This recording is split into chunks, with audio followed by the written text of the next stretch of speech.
ನೋಡಪ್ಪ, ಪರಮೇಶ್ವರ್ ಒಬ್ರು ಬರಬೇಕು. ಇನ್ನೊಂದು 10-15 ನಿಮಿಷದಲ್ಲಿ ಬರ್ತಾರೆ. ಎಲ್ಲ ಮತದಾನ ಮುಗಿದಿದೆ. ನಾವು ಯಾವ ತಂತ್ರಗಾರಿಕೆನೂ ಮಾಡಿಲ್ಲ. ತಂತ್ರಗಾರಿಕೆ ಅವಶ್ಯಕತೆ ಇಲ್ಲ.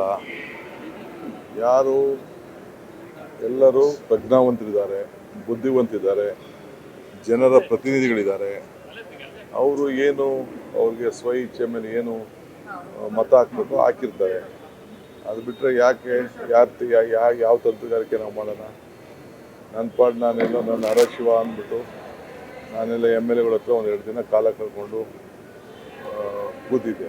ಅದು ಬಿಟ್ಟರೆ ನಾನು ಯಾವ ತಂತ್ರಗಾರಿಕೆನೂ ಮಾಡಿಲ್ಲ.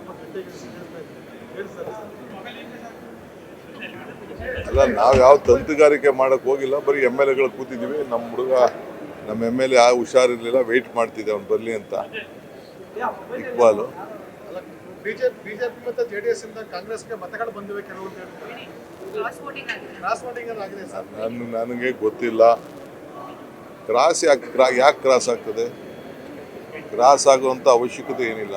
ನಿಮ್ಮ ಅಭ್ಯರ್ಥಿಗೆ ನಮ್ಮ ಹತ್ರ ಏನು ಓಟ್ ಇದೆ, ನಮ್ಮ ಓಟ್ ನಮ್ಗೆ ಹಾಕೊಳ್ಳಿ ಅಂತ ನಾವು ಕೇಳ್ಕೊಂಡಿದೀವಿ ಅಷ್ಟೇ.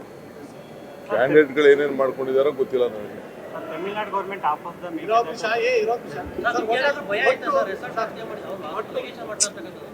ನೋಡ್ರಿ, ಅಟ್ಲೀಸ್ಟ್ ನಾವೆಲ್ಲ ಸೇರೋಕ್ಕೆ, ಅವ್ರಿಗೆಲ್ಲ ಟ್ರೈನಿಂಗ್ ಕೊಡೋಕ್ಕೆ ನಾವು ಮೊದಲಿಂದನೂ ನಾವು ಮತದಾನ, ಏಕೆಂದರೆ ಈ ಇದೆಯಲ್ಲ ಪ್ರಿಫರೆನ್ಷಿಯಲ್ ವೋಟ್ ಇದೆಯಲ್ಲ, ಆ ಪ್ರಿಫರೆನ್ಷಿಯಲ್ ವೋಟಲ್ಲಿ ಆ ಗುರುತು ಮಾಡೋದ್ರಲ್ಲೂ ಬೇಕಾದಷ್ಟು ವ್ಯತ್ಯಾಸ ಇದೆ.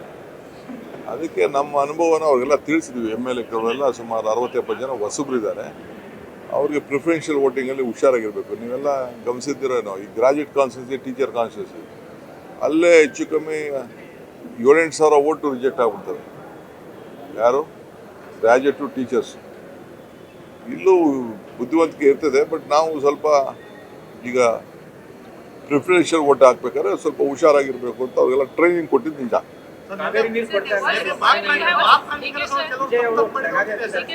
You have often clarified about Mekadatu, which remains to be very close to your heart, sir.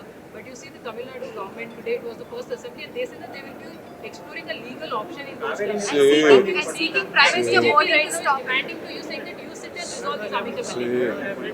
It is not close to my heart. Mekadat is not close to my heart. It is the heart of entire South India.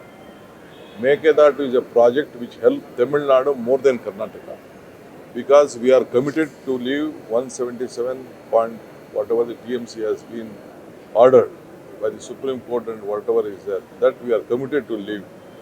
So we have to protect Tamil Nadu farmers. So in order to, it is a balancing reservoir. Not even a single TMC of water, bucket of water can be used for irrigation except Bangalore city drinking water. For Bangalore city, it is very much important because the population is growing very high. We can't bring water from Krishna. It is only the Kaveri source. So when the balancing reservoir is there, we can have this water. That's all. Apart from that, drinking water, there is no benefit. Tamil Nadu Chief Minister Vijay says he will ask Prime Minister Modi to reject Mekadatu. Will you try to invite Vijay for it? See, they have an entire Tamil Nadu as a political agenda. Last 40-50 years, they have political agenda. I don't want to intervene with their political agenda. The matter was with the court. The court has already given a direction. You confirm, they have also, whatever the judgment has come, it has come the benefit of both the states. At any cost, it is our bound duty to see that we leave them 177 TMC of water. Last year, more than 400 TMC of water has gone to the sea. Who is responsible? We have not objected them. They are building various dams downstream. But still we have not objected them. We don't want. It is in their land. That is what the discussion happened in the Supreme Court. And they said that they are building in their territory and they will leave you water. That is what the judgment is there. Now, it is our duty. We are not asking for any financial assistance or anything of that issue. Only the power sector will be beneficial. 400 megawatt of power, we can generate power. That is the big benefit for Karnataka. Apart from that, drinking water. It is a project to help Tamil Nadu, then Karnataka. So ಮೇಕೆದಾಟುದಲ್ಲಿ ಚರ್ಚೆ ಮಾಡ್ತೀರಾ? ತಮಿಳುನಾಡು ಜೊತೆ ಚರ್ಚೆ ನೋಡಿಯಪ್ಪ, ಮಾಡ್ತೀರಾ? ನಾನು ಖಂಡಿತ ಯಾವಾಗ ಬೇಕಾದ್ರೂ ಅವ್ರ ಜೊತೆ ಕೂತ್ಕೊಂಡು ಮಾತಾಡೋಕ್ಕೆ ಸಿದ್ಧ ಇದ್ದೀನಿ. ನನಗೆ ಯಾವ ತಕರಾರಿಲ್ಲ. ತಮಿಳ್ನಾಡು ಇರ್ಬೋದು, ಕರ್ನಾಟಕ ಇರ್ಬೋದು, ನಾವೆಲ್ಲ ಭಾರತೀಯರು. ಒಂದೇ ನದಿ, ಒಂದೇ ನೀರು ಕುಡಿಬೇಕಾದವರು. ಕಾವೇರಿ ನೀರು ವ್ಯವಸಾಯಕ್ಕೂ ಬೇಕು, ಕುಡಿಯೋ ನೀರಿಗೂ ಬೇಕು, ಪ್ರಾಣಿ ಪಕ್ಷಿಗೂ ಬೇಕು, ಎಲ್ಲರಿಗೂ ಬೇಕು, ಎಲ್ಲ ಇಂಡಸ್ಟ್ರೀಸ್ಗೂ ಬೇಕು. ಸೊ ಇವತ್ತು ತಮಿಳ್ನಾಡಿಂದ ಎಲ್ಲ ಎಷ್ಟೋ ಜನ ಬಂದು ಇಲ್ಲಿ ವೃತ್ತಿ ಮಾಡ್ತಾಯಿದ್ದಾರೆ, ಇಲ್ಲಿಂದ ಹೋಗಿ ಅಲ್ಲಿ ವೃತ್ತಿ ಮಾಡ್ತಾಯಿದ್ದಾರೆ. ನಾವು ಅದಕ್ಕೆ ಬೇರೆ ಮಾಡೋಕ್ಕಾಗ್ತದ? ನಮಗೆ ಇಷ್ಟ ಇಲ್ಲ. ಈ ಪ್ರಾಜೆಕ್ಟು ತಮಿಳ್ನಾಡವ್ರಿಗೆ ಜಾಸ್ತಿ, ಕರ್ನಾಟಕದಿಂದ ಏನಪ್ಪ ಅಂದರೆ ಬ್ಯಾಲೆನ್ಸಿಂಗ್ ರಿಸರ್ವರ್ ಮಾಡೋದ್ರಿಂದ ಏನು ಕಷ್ಟ ಕಾಲದಲ್ಲಿ ಅವ್ರಿಗೆ ನೀರನ್ನು ಏನು ನಾವು ಕಂಪಲ್ಸರಿ ಕೊಡಬೇಕು, 177 TMC ನೀರು ಕೊಡಬೇಕು, ಆ ನೀರನ್ನು ಅವ್ರಿಗೆ ಕೊಡ್ತೇವೆ. ಇಲ್ಲಿ ಏನಪ್ಪ ಅಂದರೆ ನಮ್ಮ ಮಂಡ್ಯ, ಈ ಕಡೆ ಹಾಸನ, ಈ ಕಡೆ ಬೇರೆ ಏನು ನಮ್ಮ ಜಿಲ್ಲೆಗಳಿದೆ, ಚಾಮರಾಜನಗರ, ಆ ಜಿಲ್ಲೆಗಳಿಗೆ, ತುಮಕೂರು ಜಿಲ್ಲೆ, ಆ ಜಿಲ್ಲೆಗಳಿಗೆ ಇಲ್ಲಿ ಸ್ಟೋರ್ ಮಾಡಿಬಿಟ್ಟು ಆ ತೊಂದರೆ ಸಂದರ್ಭದಲ್ಲಿ ನಾವು ಕೆಳಗಡೆ ಬಿಡ್ಲಿಕ್ಕೆ ಒಂದು ಅವಕಾಶ ಇದೆ. ಅವರು ಕರ್ನಾಟಕದವರು ಬದುಕಬೇಕು, ತಮಿಳ್ನಾಡಿಗೂ ಬದುಕಬೇಕು. ವಿದ್ಯುತ್ ಶಕ್ತಿ ವಿಚಾರದಲ್ಲಿ ನಮಗೊಂದು ಲಾಭ ಇದೆ, ನಾನಿಲ್ಲ ಅಂತ ನಾನು ಹೇಳೋದಿಲ್ಲ. 400 ಮೆಗಾವ್ಯಾಟ್ ಅಷ್ಟು ವಿದ್ಯುತ್ ಶಕ್ತಿನ ನಾವು ತಯಾರು ಮಾಡ್ಬೋದು. ಅತಿ ಕಡಿಮೆ ವೆಚ್ಚದಲ್ಲಿ ಪ್ರಾಜೆಕ್ಟ್ ಆಗ್ತದೆ ಅನ್ನೋದು ನನಗೊಂದು ವಿಶ್ವಾಸ ಇದೆ. ನಾವು ಈಗಾಗಲೇ ಅದಕ್ಕೆ ಏನೇನು ಬೇಕೋ, ಈಗ ಸುಪ್ರೀಂ ಕೋರ್ಟ್ ಅವರು ಈಗಾಗಲೇ ತಮಿಳ್ನಾಡವರ ಏನು ವಾದ ಇತ್ತು, ಆ ವಾದನ ಕೇಳಿದ್ದಾರೆ. ಅವರು ಜೊತೆಗೆ ರಿವ್ಯೂ ಹಾಕಿದ್ರು, ಆ ರಿವ್ಯೂನು ಕೇಳಿದ್ದಾರೆ, ರಿವ್ಯೂನು ರಿಜೆಕ್ಟ್ ಮಾಡಿದ್ದಾರೆ. ಸೊ ಅವರು ಸೆಂಟ್ರಲ್ ಗೌರ್ಮೆಂಟ್ಗೆ, ನೀವು ಸೆಂಟ್ರಲ್ ವಾಟರ್ ಕಮಿಷನ್ ಅವರು ಜವಾಬ್ದಾರಿ ತೆಗೆದುಕೊಳ್ಳಿ, ನಿಮ್ಮ ರೆಸ್ಪಾನ್ಸಿಬಿಲಿಟಿ ಇದು ಅಂತೇಳಿ ಸುಪ್ರೀಂ ಕೋರ್ಟ್ ಅವರು ಅವರ ವಾದನ ಈಗಾಗಲೇ ರಿಜೆಕ್ಟ್ ಮಾಡಿದ್ದಾರೆ.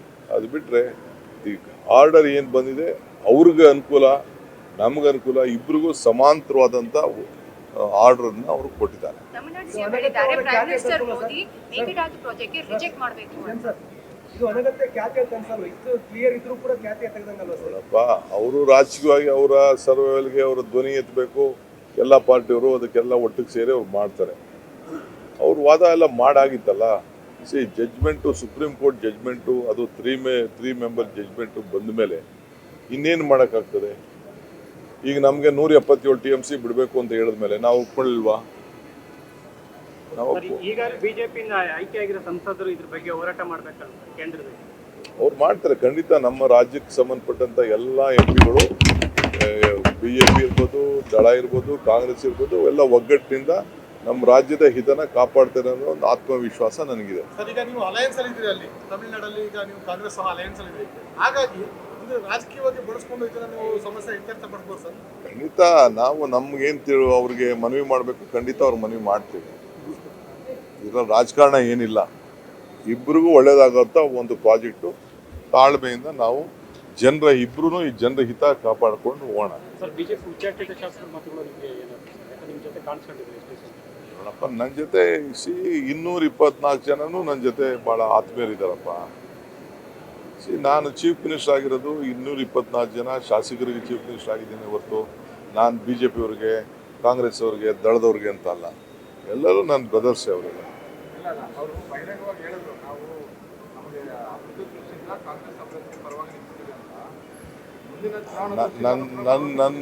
ನನಗೆ ಗೊತ್ತಿಲ್ಲ ಅದು, ಯಾಕೆಂದ್ರೆ ಅವ್ರದ್ದು ಕಾನ್ಫಿಡೆನ್ಷಿಯಲ್ ಓಟು. ನನಗೆ ನಾನು ಕಣ್ಣು ಹಾಕ್ಕೊಂಡು ಇಲ್ಲಾಂದರೆ ಕನ್ನಡಿ ಹಾಕಿ ದುರ್ಬಿ ಹಾಕಿ ನೋಡೋಕ್ಕಾಗ್ತದ? ಅದು ಗುಪ್ತ ಮತದಾನ. ಆ ಗುಪ್ತ ಮತದಾನ ಏನಿದೆಯೋ ಅಂತ ಗೊತ್ತಿಲ್ಲ. 6 ಗಂಟೆಗೆ ಗೊತ್ತಾಗ್ತದೆ, ಆಮೇಲೆ ಮಾತಾಡೋಣ. ತಿರುಪತಿ ತಿಮ್ಮಪ್ಪನ ದರ್ಶನಕ್ಕೆ ಹೋಗ್ತೇವೆ. ನೀವು ಸಣ್ಣ ಆಗ್ಬೇಕಲ್ವಾ? ಅದು ಒಂದು ಉತ್ತಮ ಆಹಾರದಿಂದ ಸಣ್ಣ ಆಗ್ಬೇಕಲ್ವಾ? ಪ್ರತಿದಿನ ನಮ್ಮ ಜೀನಿ ಸ್ಲಿಮ್ನ ಯೂಸ್ ಮಾಡಿ ಯಾವುದೇ ಸೈಡ್ ಎಫೆಕ್ಟ್ ಇಲ್ದಂಗೆ ನೀವು ಸಣ್ಣ ಆಗ್ತೀರಾ.